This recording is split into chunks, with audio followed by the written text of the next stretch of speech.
Από τη στιγμή που σε τη φωνή σου κοίτα τα μάτια σου, σε ερωτεύτηκα δίχως να σ' αγγίξω, δίχως να σε αφήσω.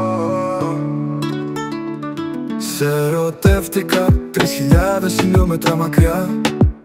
Είσαι η αιώνια ζωή μου, το φως που έψαχνα για χρόνια. Και ξέρω πως το νιώθες κι εσύ, πως κάτι μας ένωνε απ' την αρχή. Ένας ψήθυρος μέσα στην καρδιά που γύρευε κι αυτό δική του αληθινή φωλιά. Κι όμως το νήμα μας δεν κόπηκε ποτέ. Εκείνη κόκκινη κλωστή, ορατή και ελαφριά, ένωσε δύο κόσμους, δύο ζωές, δύο εποχές. Μας βρήκε μέσα στο χρόνο, μέσα στην αιωνιότητα. Και τώρα κάθε φορά που κοιτάζω ψηλά τα αστέρια, βλέπω μέσα τους τη δική σου μορφή. Και νιώθω τα δάχτυλα σου σαν να τα έχω στα χέρια, σαν να είναι γραμμένο το μέλλον μας εκεί.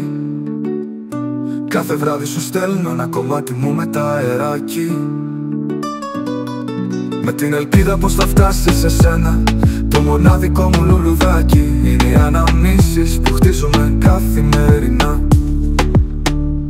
Αν και σε έχω μόνο μες στο μυαλό και την καρδιά, κάθε μήνυμα, κάθε σκέψη, κάθε ελπίδα είναι ένα κομμάτι μας που αντέχει και δεν σβήνει μες στην καταιγίδα.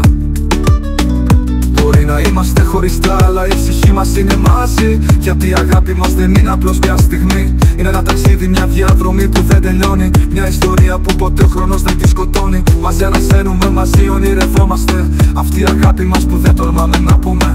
Μαζί μέσα μας δυνατή και φωτεινή. Η ελπίδα για το αύριο, η δική μας η ζωή. Και ξέρω πως μια μέρα το όνειρο θα γίνει αλήθεια. Γιατί είναι η κόκκινη κλωστή, αόρατη και ελαφριά. Και ελαφριά, είναι μια υπόσχεση γραμμένη μες στο φως. Είναι η αιώνια μας πίθα, το δικό μας το μέλλον, ο δικός μας ο σκοπός. Θα βρεθούμε κάποτε, θα σμίξουν οι ψυχές μας ξανά. Όταν το νήμα μας θα μας φέρει κοντά, και τότε όλα αυτά τα χιλιόμετρα θα είναι μια ανάμνηση μακρινή. Και θα γίνουμε πάλι ένα, ψυχή με ψυχή.